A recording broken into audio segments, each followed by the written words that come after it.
गाजीपुर आप सभी को मालूम है कि राजनीतिक विशेषज्ञ में कितना इम्पोर्टेंट माना जाता है। गाजीपुर जहां पे मुख्तार अंसारी का घर हुआ। चलिए यहाँ की हम लोग जनता से जानते हैं कि मुख्तार अंसारी पे जो इस समय योगी जी अपना कड़ा एक्शन ले रहे हैं, उसको देख करके ये लोग क्या समझते हैं और क्या जानते बूझते हैं। चलिए आइए गाजीपुर की जनता से हम लोग बातचीत की शुरुआत करते हैं। भैया अगर हम आपसे शुरू करें, गाजीपुर का क्या इतिहास रहा, किस तरीके की गुंडाई करते थे यहाँ? गाजीपुर का इतिहास तो था पहले मुख्तार अंसारी जो ये हम मोहम्मदाबाद के हैं, हाँ। विधायक थे मऊ से। हाँ। गाजीपुर में इनकी गुंडाई इतनी चमकी थी कि पहले जब लाइट मिलती थी हम लोगों को, अभी तो 23 घंटा 24 घंटा 22 घंटा लाइटें मिल रही हैं। पहले लाइट के लिए रिक्शे से ऐलान होता था कि फला मुख्तार अंसारी की तरफ से भाईजान के सौजन्य से जनपद गाजीपुर वासियों को 20 घंटा लाइट मिलेगा, समय इतने से इतने, समय इतने से इतने। अच्छा। उस समय लाइटें गुंडई के बल पे मिलती थी। अब योगी जी की सरकार आई है तो लाइटों की व्यवस्था ठीक हो गई है, लाइट अभी बिना गुंडई के मिल रहा है। आपने अभी कहा कि रिक्शे पे ऐलान होता था कि समय इतने से इतना 20 घंटा के लिए लाइटिंग मिलेगी, तो मुख्तार अंसारी मसीहा होगा कि अपराधी होगा? अपराधी है। अब मसीहा कहाँ से उसको कहा जाएगा? गुंडई के बल पे लाइट दिलवाना। और अभी वही लाइट मिल रही है, वही बिल है, वही मीटर है सबके घर में, उसका जो उपयोग कर रहा है उस समय भी लोग करते थे। अभी कोई रिक्शे पे ऐलान नहीं होता है, लेकिन विपक्ष के लोग इस बात को नहीं कहना चाहते हैं कि पहले 20 घंटा जो है गुंडा माफिया के बल पे मिल रहा था, अभी जब महाराज जी की सरकार आई है तो ऐसे ही मिल रहा है। अच्छा, अगर मैं ये पूछूंगी यहाँ के सांसद के बारे में पूछूं, कौन है यहाँ के सांसद? सांसद लापता हैं, वो लापतागंज में ही रहते हैं। अच्छा। माननीय अफजाल अंसारी जी यहाँ सांसद हैं, माननीय मनोज सिन्हा जी थे यहाँ सांसद, तो विकास की गंगा बह रही थी यहाँ, अभी गंगा ओवरब्रिज भी बन रहा था। और इनको जीतने के बाद, इनको हारने के बाद मनोज सिन्हा जी के हमारे अफजाल अंसारी जी सांसद हुए, भारी बहुमत से जीते। लेकिन उसके बाद वो पता नहीं है उनका। अब उनके यहाँ जाने आने पर ये पता चलता है कि भैया हम सरकार में नहीं है, कोई काम हम करा नहीं पाएंगे, बस जीत करके अपने घर बैठे रहते हैं, रास्ते में दिखाई वगैरह नहीं देते। अफजाल अंसारी मुख्तार अंसारी के भाई, मुख्तार अंसारी जब उनका दबदबा था यहाँ पे तो कैसा था गाजीपुर?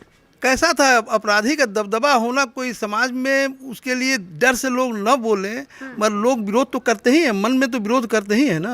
हाँ। अच्छा, ये आपने कहा कि मन में लोग विरोध करते हैं लेकिन सामने नहीं विरोध दिखा पाते थे। ये किसके दम से ऐसा हुआ कि आज जो गाजीपुर का बच्चा ये कह रहा है कि मुख्तार अंसारी जो है वो आपका अपराधी? ये योगी जी की कृपा हुई कि उत्तर प्रदेश को अपराध मुक्त कर दिया जाए, और योगी जी जो काम कर रहे हैं वो बहुत अच्छा कर रहे हैं। इससे अपराधियों का सैकड़ों साल, मतलब कोई हिम्मत नहीं करेगा कि बिना नक्शा का मकान बना लें, ज़मीन कब्जा कर लें, किसी का हिम्मत नहीं पड़ेगा। तरीके से मुख्तार अंसारी का राजनीतिक इतिहास भी रहा, ठीक है। यहाँ से क्या लगता है कौन सी पार्टी इनको ज़्यादा संरक्षण दे रही थी और फलने फूलने के लिए वो दे रही थी? हाँ जी, अगर मैं कहूँ तो उनका कोई राजनीतिक इतिहास नहीं है। उनका इतिहास माफियागिरी और गुंडई का रहा है। वो तो एक सिंबल उन्होंने अपने भाई का ले लिया और लेकर के जो है राजनीति में अपने को दर्शाने शुरू किया। उसके सहारे वो अपना बचाव किए और कुछ नहीं किया।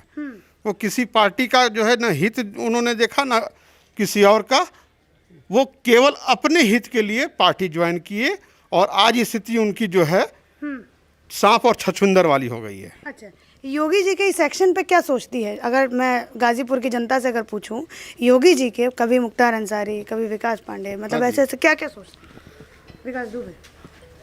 विकास दुबे हो चाहे योगी जी, ठीक है, तो योगी जी के आज ये कंडीशन कर दिया उन्होंने कि मुख्तार जो है एक भीगी बिल्ली बन करके हैं, और वो अभी चाहते हैं कि कोई पार्टी में हमको जो है संरक्षण मिल जाए और फिर से मैं हावी हो जाऊं। यही उनकी मंशा है। अच्छा, कौन सी पार्टी में लगता है भैया कि वो अपना आसरा कहीं ना कहीं देखने की कोशिश कर रहे हैं? अरे गुंडों की पार्टी तो 2 ही पार्टी हैं। अच्छा, भारतीय जनता पार्टी तो लेगी नहीं भाई, जय श्री राम वो करती है, और जो जय श्री राम नहीं करती है, जो भगवा चोला नहीं बनाती है और मंदिर नहीं जाती है, वो पार्टी है बहन जी है हमारी मायावती जी हैं, उनका संरक्षण प्राप्त हो सकता है, और माननीय मुलायम सिंह जी का संरक्षण प्राप्त हो सकता है। बाकी अन्य पार्टी इनको लेगी नहीं, और मरे हुए सांप को कोई गले में लपेटना नहीं चाहता है, जो कांग्रेस है इस समय। ठीक। अच्छा, अगर मैं यहाँ से एक चीज़ पूछूं कि यहाँ पे गाजीपुर में क्या लगता है, क्या है चुनावी माहौल? इसके मुख्तार अंसारी के बुलडोज़र चलाने के बाद, उसके घर पे बुलडोज़र चलाने के बाद चुनावी माहौल कुछ बदला या फिर अभी वही है? चुनावी माहौल बहुत बदला है। जैसे कि अभी आपने जिला पंचायत अध्यक्ष का चुनाव देखा होगा, हाल ही में हुआ है अभी, तो ये अभी बता दे रहा है इस माहौल को कि आगे वाले विधानसभा में माहौल क्या होगा। यह स्पष्ट रूप से अभी जाहिर हो गया है कि माननीय योगी जी की सरकार दोबारा बनने वाली है, भारी बहुमत से बनेगी, उसमें दो राय नहीं है। अच्छा, अगर मैं आपसे पूछूं तो क्या माहौल है अगर गाजीपुर का, अगर मैं पूछूं? देखिए, गाजीपुर के माहौल के बारे में देखा जाए तो लोग जो है गुंडागर्दी वगैरह से बाहर निकल चुके हैं और इस समय लोगों के सामने मुद्दा है रोजगार का, विकास का। और दोनों ही मुद्दे पे, चाहे योगी सरकार हो चाहे मोदी सरकार हो, दोनों सरकारों ने बहुत ही बेहतरीन काम किया है और इसका परिणाम अभी हालिया में आपको जिला पंचायत अध्यक्ष के चुनाव में दिखाई दिया है।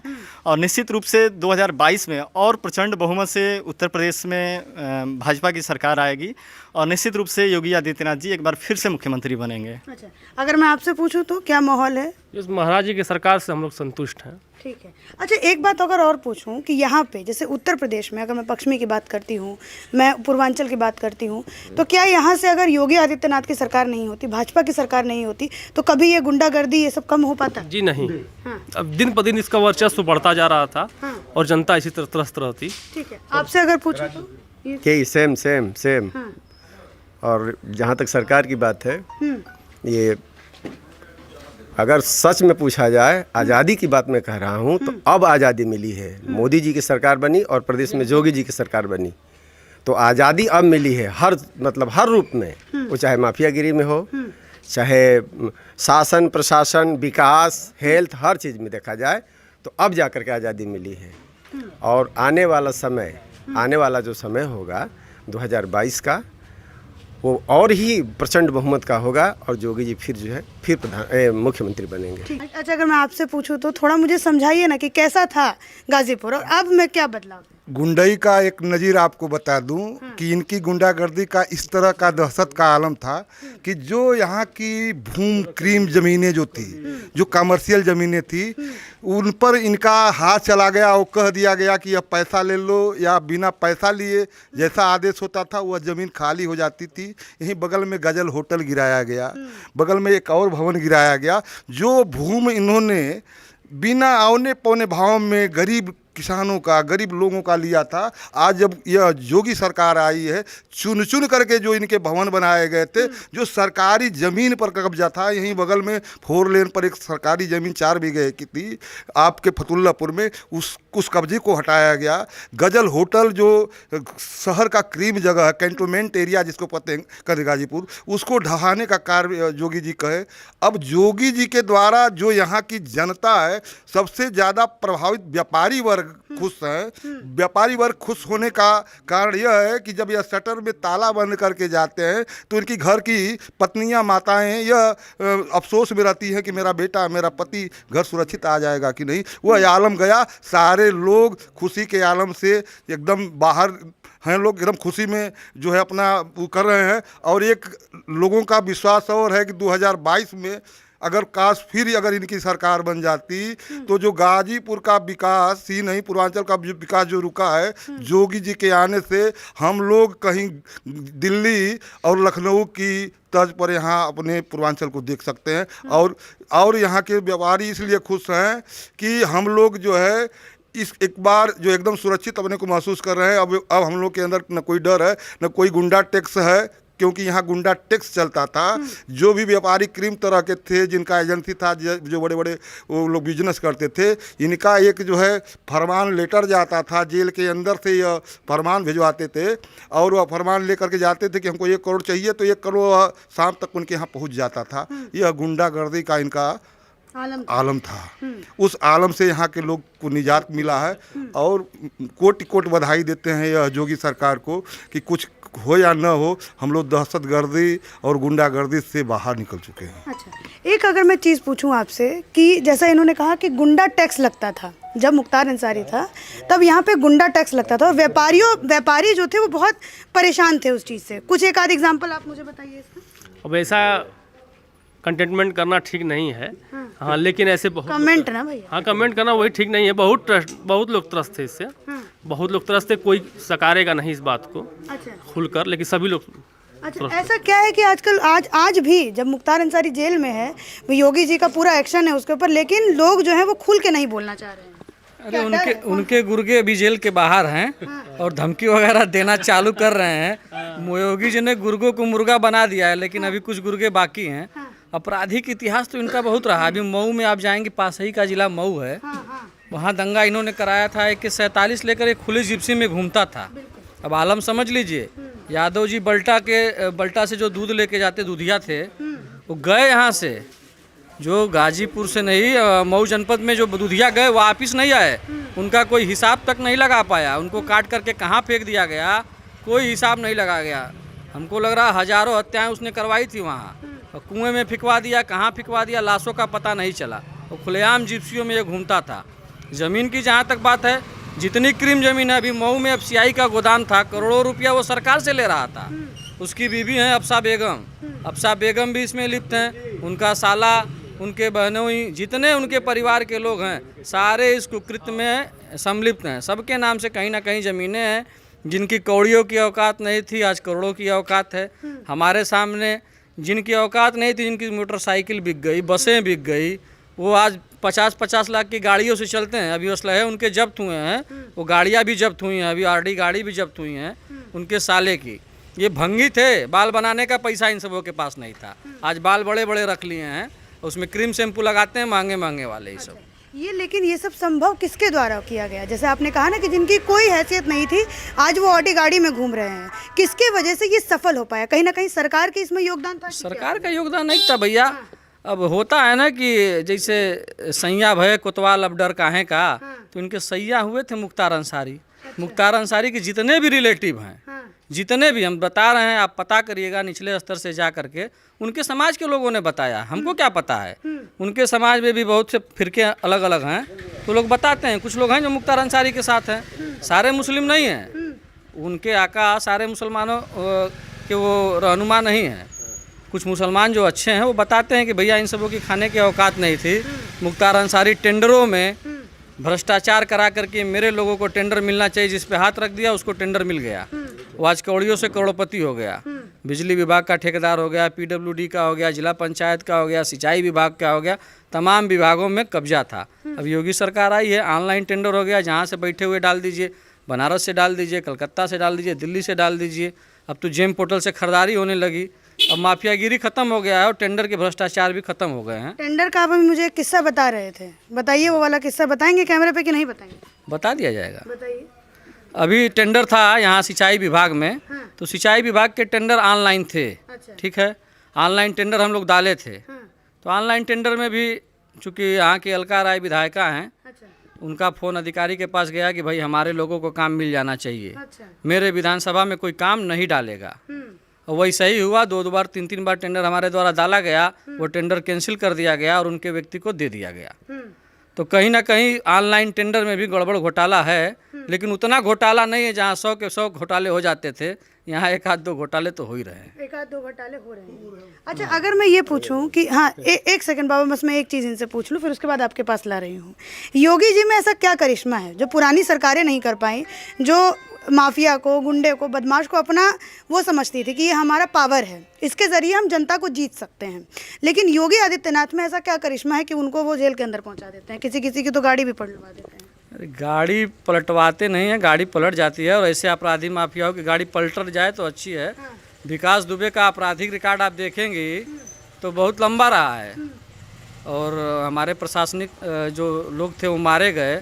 महाराज जी ने गाड़ी पलटवा दिया कि पलट गया, इसका कोई प्रूफ नहीं है। गाड़ी है, पलट जाएगी, बरसात का दिन है। योगी जी में ऐसा क्या करिश्मा है कि जो दूसरी सरकारें नहीं कर पाती हैं वो ये आसानी से कर लेते हैं? योगी नाम में ही करिश्मा है। अच्छा, योगी है, वो आदमी योगी है, उससे किसी से मतलब नहीं है।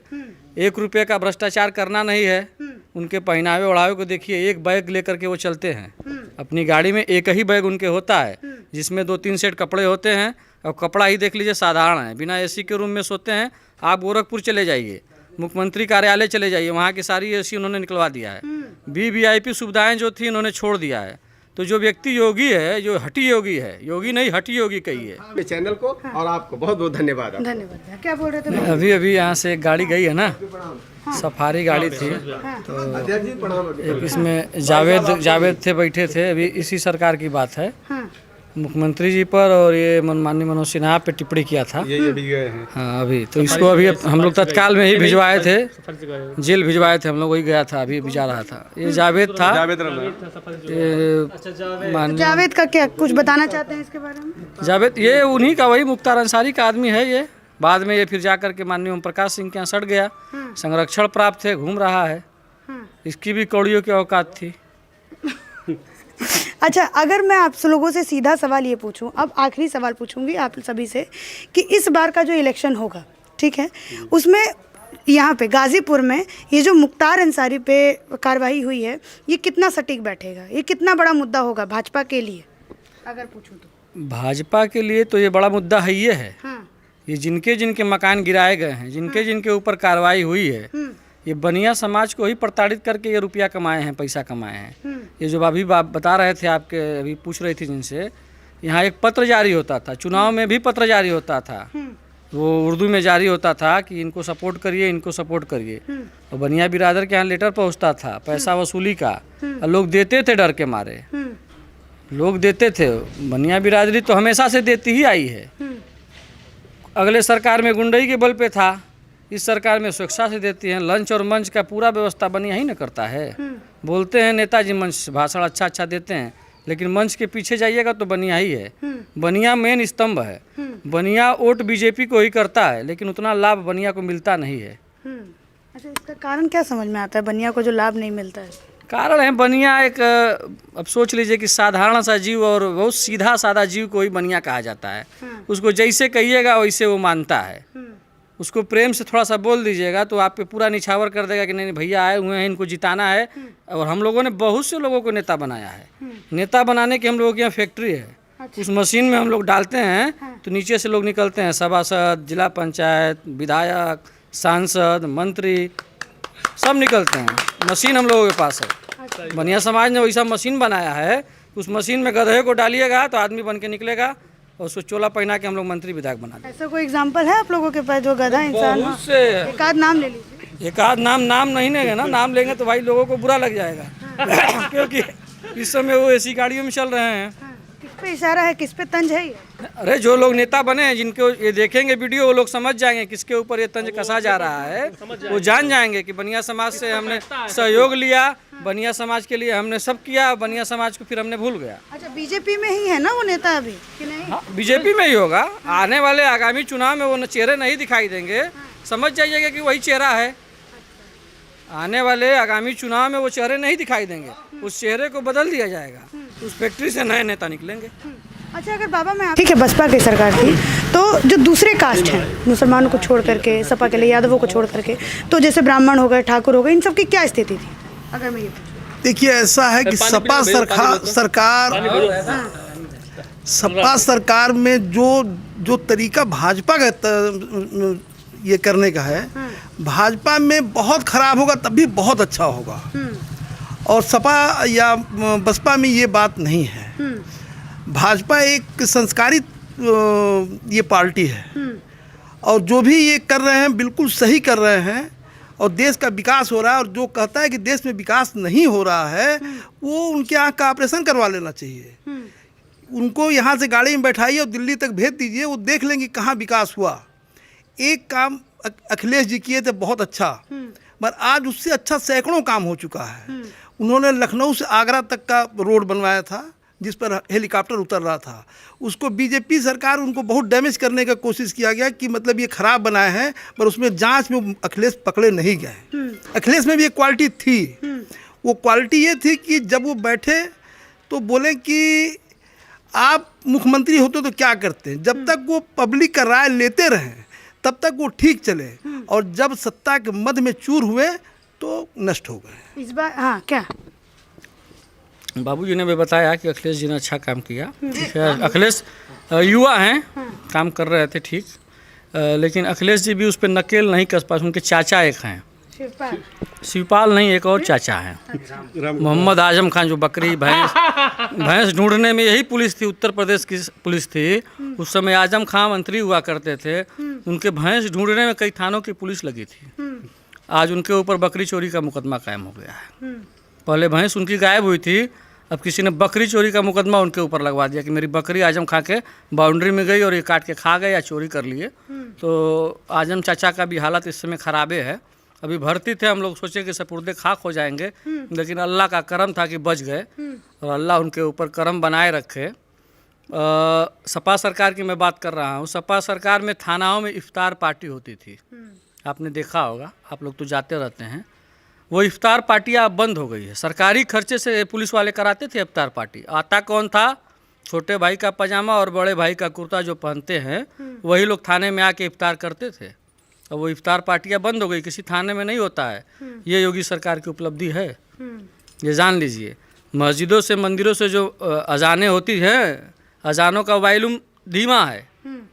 अभी माननीय अफजाल अंसारी ने एक रीट दाखिल किया था कोर्ट में, अभी चुनाव ही हाल ही में किया था।